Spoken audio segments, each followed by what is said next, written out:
বৃত্রাসুরের হাত থেকে যখন রক্তের নদী বয়ে চলতে লাগলো, আর বৃত্রাসুর রেগে গেল।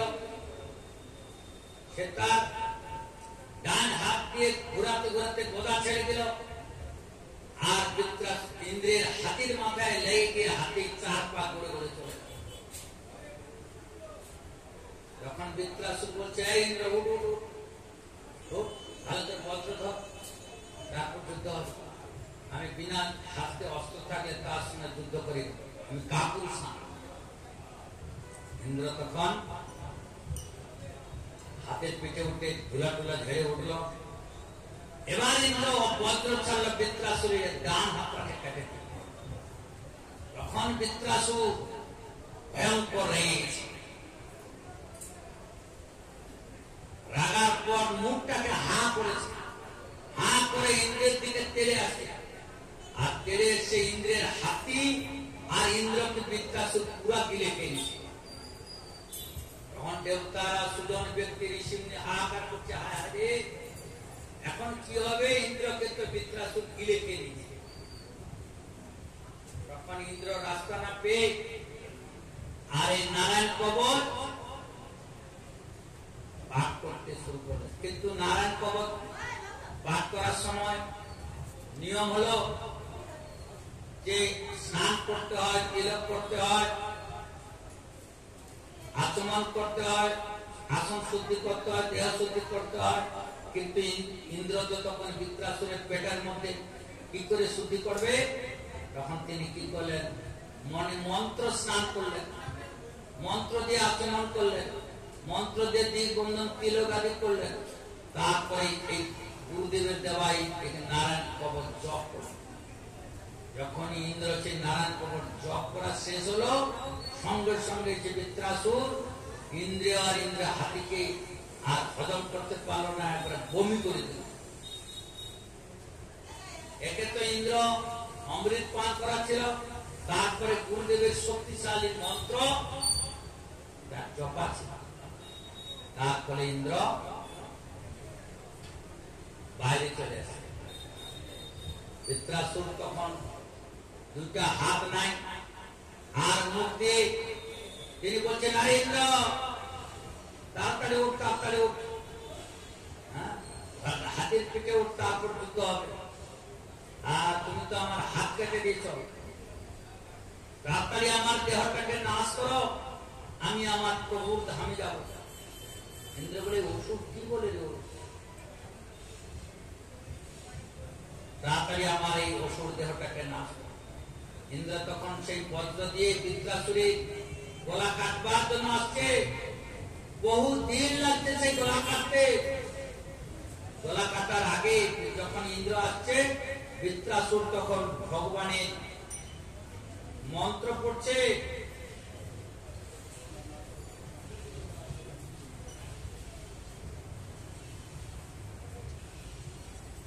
কি মন্ত্র পড়ছে? হরে তব পদৈকমূলং দাসাং দাসো দাসো।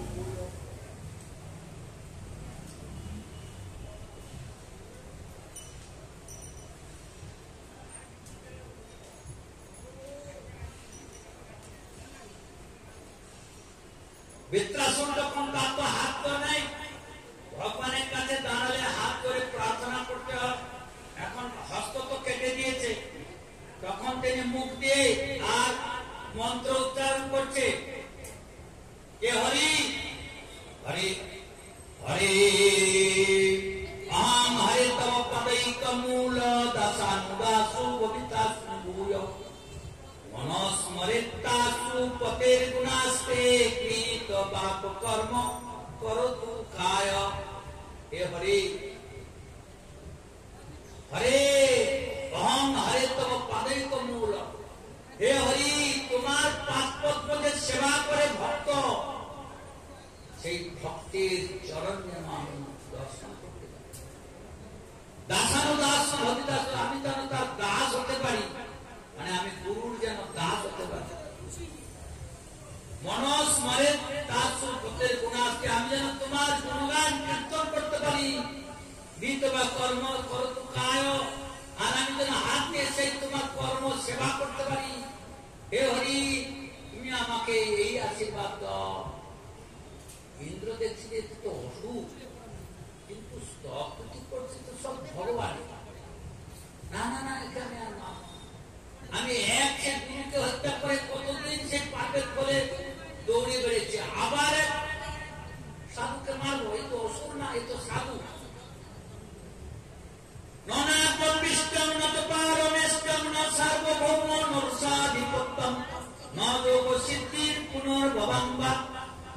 সঞ্জয়ত্বং বীরস্য কাঙ্ক্ষে অনা কপিষ্টম পারম স্বামী পুনঃসারম রাজা হতে চাই না, ইন্দ্রপদ চাই না, না যোগ সিদ্ধি, আমি কোন সিদ্ধি চাই না। আমি সমঞ্জস্য বিরহ কাছে একমাত্র তোমার নামের বিরহতে আমি যেন ডুবতে পারি, নাম করতে করতে যেন আমি কাঁদতে পারি, নাম করতে করতে যেন আমি তোমার চরণে যেতে পারি। এইভাবে মন্ত্র পড়ছে, বৃত্রাসুর আর ইন্দ্র হাত বজ্রবাণ মারছে। অজাত পক্ষাইব মাতরম খাগা স্তন্নম দতা বৎসা তয়া কুদার্তা ইয়ং পিয়েব বিষ্ণম বিসন্না মনোহর বিন্দাক্ক দিব্যক্ষতে ত্বম।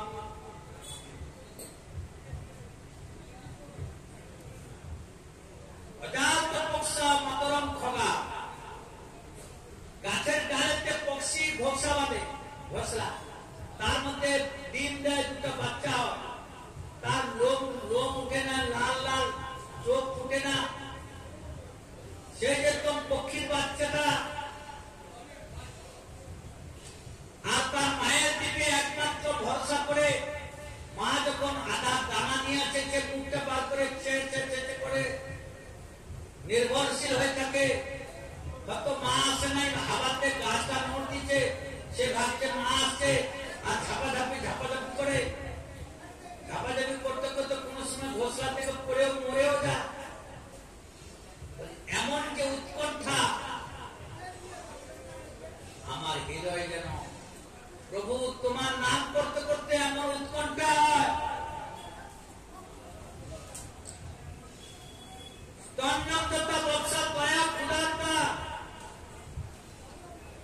গাভীর বাচ্চা সদ্যমাত্র বাচ্চা দিয়েছে 5 দিন,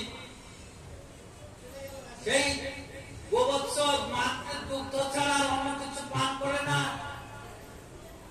মা জঙ্গলে চলে গেছে, ঘাস হারণে চড়তে চলে গেছে, গৃহস্থ ছেড়ে দিয়েছে। দুগ্ধের বাচ্চাটা রাস্তার ঘরের বারান্দায় বসে ও রাস্তার দিকে তাকা থেকে আমার মা কখন এসে আমাকে দুগ্ধ দেবে। মা সে সকালে যায়, সন্ধ্যার সময় সেই চোরে চোরে ফিরে আসে, আর সেই দুধের বাচ্চাটা ক্ষুধায় তার বুক ফেটে যায়। জল পান করতেও শিখে নাই, ঘাস খেতেও শিখে নাই, দানা খেতেও শিখে নাই, শুধু মায়ের দিকে তাকায় আছে বসে থাকে। আর মা যখন সেই রাস্তার কিনারে এসে দেখতে পায়, পা ভাইকে রশি ছিঁড়ে একদম হুটাপাটা করা শুরু করে, উৎকণ্ঠা হয়, হে ভগবান, আমি কবে তোমার চরণে আমার এই উৎকণ্ঠা আসবে। ছোট্ট একটা গোবৎস বাচ্চার মতো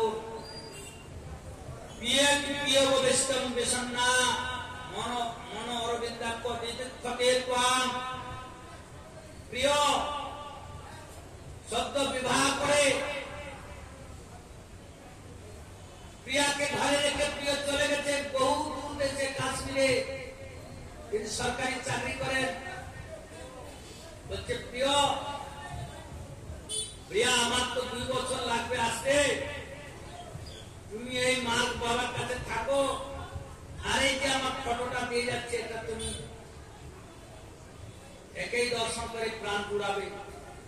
সে প্রতিদিন তাকে শোলায়, তাকে আদর করে, মালা পরায়, তাকে প্রদীপ দেখায়, ধূপ দেয়, গুণা দেয়, প্রণাম করে, আর চিন্তা করে, প্রিয়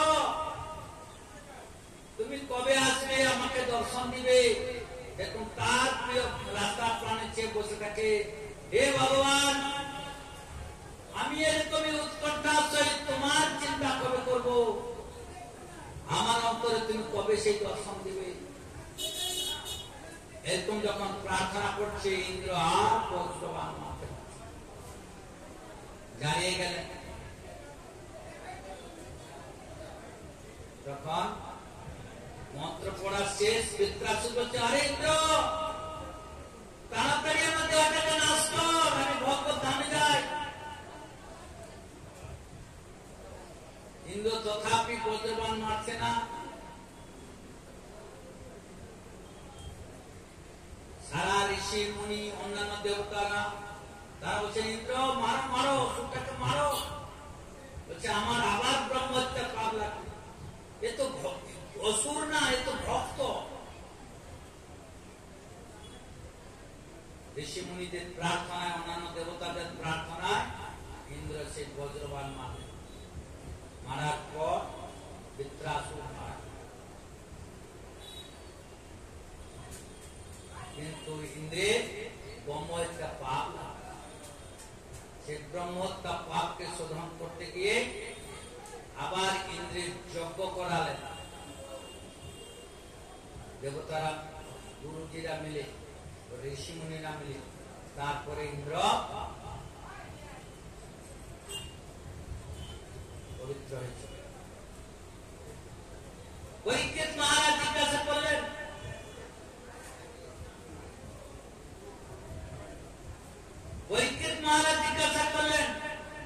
সুখদেব মহারাজ বৃত্রাসুর এত বড় শক্তি কি করে পেয়েছিল? না, বৃত্রাসুর তিনি আগের জন্মে বড় সাধক ছিল। আগের জন্মে বৃত্রাসুর চিত্রকেতু মহারাজ বলে একজন রাজা ছিলেন। বিরাট দেশের রাজা ছিলেন, কিন্তু তিনি রাজ্য চালাতে চালাতে তিনি বিবাহ করলেন। তিনি একটা বিবাহ করলেন, তার রানীর কোন পুত্র হয় নাই। আগের দিনে রাজারা বহু বিবাহ করতেন। দুইটা বিবাহ করলেন, পুত্র হয় না। তিনটা বিবাহ করলেন, পুত্র হয় না। চারটা বিবাহ করলেন, পুত্র নেই। 10টা বিবাহ করলেন, পুত্র নেই। 20টা বিবাহ করলেন, পুত্র নেই। 50টা বিবাহ করলেন, পুত্র নেই। 100টা বিবাহ করলেন, 200টা বিবাহ করলেন, 1000 বিবাহ করলেন, 2000 বিবাহ করলেন, 3000 বিবাহ করলেন, 5000 বিবাহ করলেন, 6000 বিবাহ, 8000 বিবাহ করলেন, 9000 বিবাহ, 10000 বিবাহ করলেন। তথাপি তার কোন পুত্র নেই। ভয়ঙ্কর কথা। এরকম শুনেছ কোনদিন কোন রাজা 10,000 বিবাহ করা? তোমার দেশের রাজা বেশি বেশি দশরথ মহারাজ তো 3টা বিবাহ পাওয়া যায়। এই যে অন্যান্য সম্প্রদায়ের মধ্যে আছে যে কেউ 2টা বিবাহ করে, কেউ 3টা, কেউ 4টা, 5টা বিবাহ করতে শোনা যায়, 6টা বিবাহ করতে শোনা যায়। 10,000 বিবাহ করতে শুনছো কোনদিন? চিত্রকেতু মহারাজ 10,000 বিবাহ করতে, তথাপি তার পুত্র হয়। একদিন মহারাজ মনে বড় দুঃখ হচ্ছে, না এই সংসারে আর সংসারটা হলো দুঃখালয়।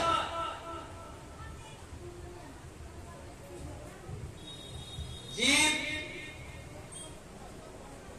কামনা বাসনা নিয়ে সংসারে পরিভ্রমণ করে, আর কামনারও শেষ নেই আর তার দুঃখেরও শেষ নেই। সংসার দুঃখ জলদৌ পতিতস্য কাম ক্রোধ কবলিতস্য তস্য নিগড়তস্য নিরাশ্বাস। সংসার দুঃখ জলধৌ, দুঃখের জল। সেই জলের মধ্যে আবার নিগড় মানে গর্ত আছে, সে গর্তের মধ্যে আবার হাঙর কুমির আছে। হাঙর কুমির কি কি? নিগড় মানে গর্ত, বিপদ আপদ এগুলো হলো গর্ত। আর কাম ক্রোধ এরা হলো হাঙর আর কুমির। একে সংসারে পড়ে গেছে, সেই সংসার নদীতে আবার আছে গর্ত, গর্তের মধ্যে আছে হাঙর কুমির। সেই হাঙর কুমিরের পাল্লায় পড়ে জীব আর তার কবর থেকে বাঁচতে পারে না। তখন কে তাকে উদ্ধার করবে? তাকে একমাত্র উদ্ধার করার পথ হলো এক ভগবান আর এক সৎগুরু। নিরাশ্রয় মানে এই মঙ্গল। আমি আশ্রয়হীন, রাজা বলছে আমি আশ্রয়হীন, আমাকে আশ্রয় দাও। কোথায় আশ্রয় পাই? মনের দুঃখে। ছেড়ে আর জঙ্গলে চলে যাচ্ছেন ঘোড়ার পিঠে করে। চলতে চলতে চলতে গভীর জঙ্গলে প্রবেশ করেছেন। আর জঙ্গলে কোথাও নেই জল, কোথাও নেই ঘর, কিন্তু চলতে চলতে সেই গভীর জঙ্গলে একটা সুন্দর সরোবর দেখতে পেলেন। সেই সরোবরে সুন্দর হংস বিচরণ করছে, পক্ষীরা পূজন করছে, সুন্দর সুমেরন বায়ু আসছে, শীতল বায়ু, জল শীতল জল পান করলেন। সেখানে বসলেন, দেখছেন পাশে একটা সুন্দর ঋষিমুনির আশ্রম।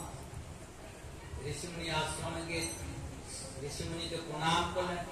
ঋষিমুনি দেখছে যে তো সংসারী লোক, রাজা হলে কে এক দুঃখী,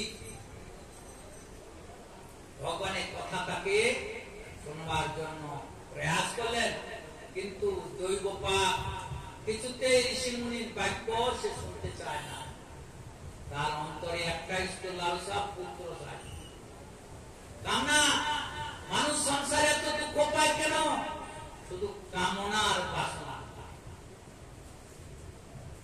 কামনার বাসনাতে তার চিত্ত সবসময় জ্বলন। আজকে পুত্র লাগবে তো কালকে বেটি লাগবে, তো কালকে ঘর লাগবে, তো কাল বাড়ি লাগবে, তো কালকে নারী লাগবে, তো কালকে এইভাবে জীবের আশা শেষ নয়। আমার মহাজন বলছেন আশার তো শেষ নাই রে, আশায় আশায় বেড়ে যায়, আশার তো শেষ নাই রে। হরি বলি দেও ভাই আশার মুখে ছাই রে। হরি বলো, হরি বলো, হরি বলো ভাই রে। বলে নিরাস্ত সুখরে ভোগ মোক্ষ বাঞ্ছা ছাড়ি, হরি নাম গাই হরি বল, হরি বল, হরি বল গাই রে। হরিনাম করতে হবে, আশাকে দূরে পড়ে যেতে হবে। শুদ্ধ চিত্তে হলে, শুদ্ধ চিত্ত হয়ে শুদ্ধ চিত্তে ভগবানের নাম করলে তবে সেই শান্তি হবে। কিন্তু এই কথাটা ওই রাজাকে যখন ঋষিমুনি উপদেশ দিতে যাচ্ছে, কিছুতেই রাজা শুনছে না। ঋষিমুনি তখন দেখলেন যে রাজাকে এখনো সংসারের দুঃখেতে তাপছে, এইটুকু তাপেতে চিত্ত দ্রবীভূত হচ্ছে না, আরো তাপাইতে হবে। ঠিক আছে, লোহা জং করে গেলে সে বাঁকে না, মরমর করে, কিন্তু আগুনে দিয়ে যখন লাল করে দেয় তখন হাতড়া মারলে বেঁকে যায়। অতএব একে উত্তম রূপে আরো তাপাইতে হয়। তখন কি করলেন তিনি, একটা ঝোলা থেকে একটা ফল বের করে আর দিয়ে দিল। এই ফলটা তোমার যে রানীকে পছন্দ একজন রানীকে দেবে,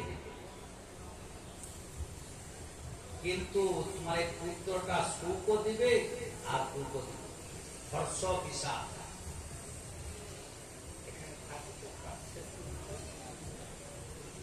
তখন সে রাজা বলে নাও লাগবে পুত্র। ঋষিমুনির তত্ত্ব কথা সে বুঝতে পারে না। তিনি বাড়ি ফিরলেন, স্নান করলেন। তার যে 10,000 স্ত্রী, তার মধ্যে যে স্ত্রী তার খুব প্রিয় তাকে ডাকলেন। বলছে ঋষিমুনি আশীর্বাদ দিয়েছে, তুমি স্নান করে এই ফলটা রক্ষণ করো, তোমার পুত্র হবে। ঋষিমুনি আশীর্বাদ দিয়েছে। আচ্ছা, রানী স্নান করে ভক্তি করে সেই ঋষির আশীর্বাদ গ্রহণ করলেন। যথাসময়ে গর্ভবতী হলেন। 10 মাস 10 দিন পরে তার পুত্র হলো জন্ম। খুবই সুন্দর দেখতে। রাজা খুবই মনে আনন্দ, তিনি ব্রাহ্মণকে ডেকে গোদান করলেন, রাজ্যে উৎসব লাগাই দিলেন, আনন্দ উৎসব হচ্ছে, গান বাজনা হচ্ছে, প্রজারা আসছে, ভোজন পাচ্ছে, চতুর্দিকে একটা আনন্দের শোরগোল পড়ে গেছে বলে আমার রাজার পুত্র হয়েছে বহুদিন পরে, চলো সবাই আমরা সে রাজ্যের গায়ে আনন্দ করি। নাচা গানা খাওয়া দাওয়া, সে রাজ্যে একদম সুন্দর আনন্দ হচ্ছে। 1 বছর 2 বছর 3 বছর করতে করতে পুত্রের বয়স হয়ে গেছে 5 বছর। পুত্র আহ্লাদে বলে দিচ্ছে, খুব প্রীতি হচ্ছে। রাজা সবসময় বসতে পুত্র, উঠতে পুত্র, বিকালে সকালে সবসময় আদর করে। একদিন বিকালে রানী বলছে, রানীমা পুত্রকে আনো, একটু আদর করি। রানীমা তো কি করেছে, দুপুরবেলা পুত্রকে দুগ্ধ পান করায় আর ধাইমার হাতে দিয়ে দিচ্ছে, ধাইমা নিয়ে গিয়ে তাকে স্নান করাইছে, ঘুম পাড়াই দিচ্ছে। এদিকে রাজার যে ৯,৯৯৯ রানী ছিল, তাদের ভিতরে জ্বলন উঠে গেছে। কি জ্বলন? বলে আজকাল রাজা আমাদের আর খোঁজ নেয়, রাজা খালি ওই পুত্র নিয়ে ব্যস্ত আর ওই রানী নিয়ে ব্যস্ত।